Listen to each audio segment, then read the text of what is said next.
तो जो भी बच्चा है हम लोगों को इंग्लिश मीडियम पढ़ाना है। जो इंग्लिश मीडियम बच्चा पढ़ेगा हमारा बच्चा सब कुछ जानेगा, सब कुछ। भारत की मूल निवासी हमारा कोई मूल नहीं है, डर के मारे बोल न पाते हमारा कोई भूल नहीं है। अभी भी हमारे समाज में ऐसे लोग हैं जो अपने हक और अधिकार के लिए नहीं बोलते हैं।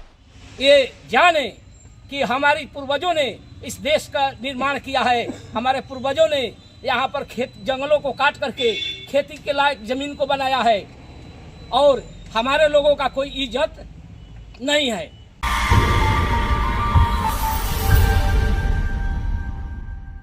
देखिए, बाबा साहब को इतना कष्ट दिया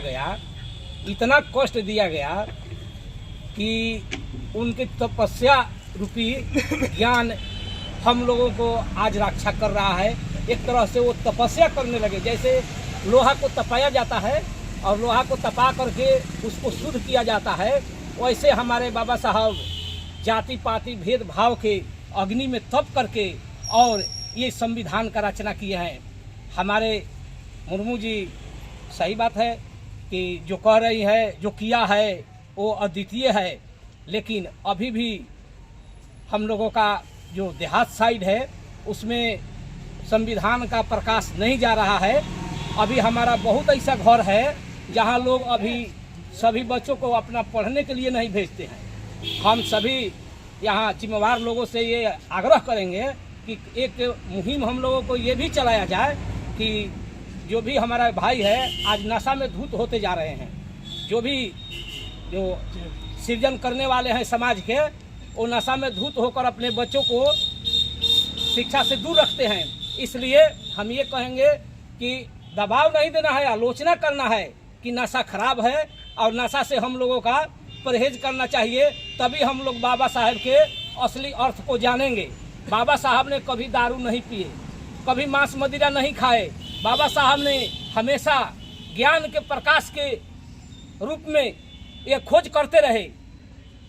ये जाने कि हमारी पूर्वजों ने इस देश का निर्माण किया है। हमारे पूर्वजों ने यहाँ पर जंगलों को काट करके खेती के लायक जमीन को बनाया है और हमारे लोगों का कोई इज्जत नहीं है।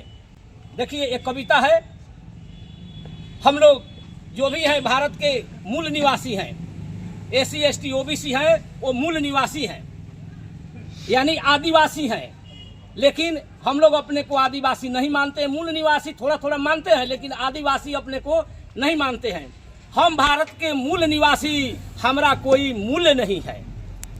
हम लोग यहाँ के मूल निवासी हैं, लेकिन हम लोगों का यहाँ पर सामाजिक कीमत नहीं है। हम भारत की मूल निवासी, हमारा कोई मूल्य नहीं है, डर के मारे बोल न पाते हमारा कोई भूल नहीं है।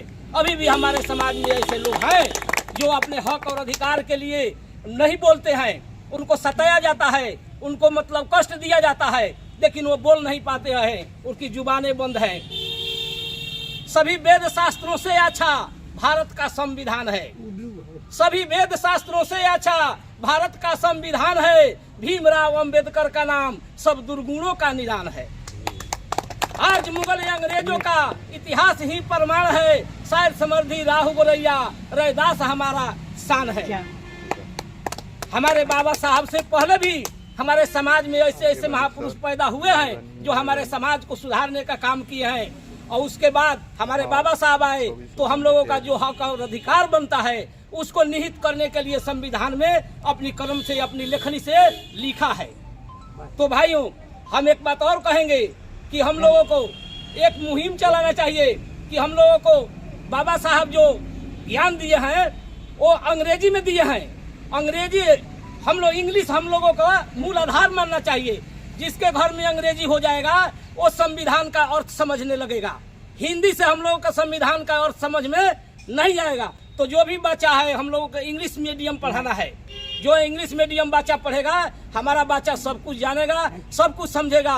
राष्ट्रपति ने संसद भवन के सामने बाबा राव भीम साहब का जो मूर्ति स्थापित किया है उसका अर्थ क्या है, संविधान जो लिखे हैं उसका अर्थ क्या है, समाज में जो प्रचलित है उसका अर्थ क्या है।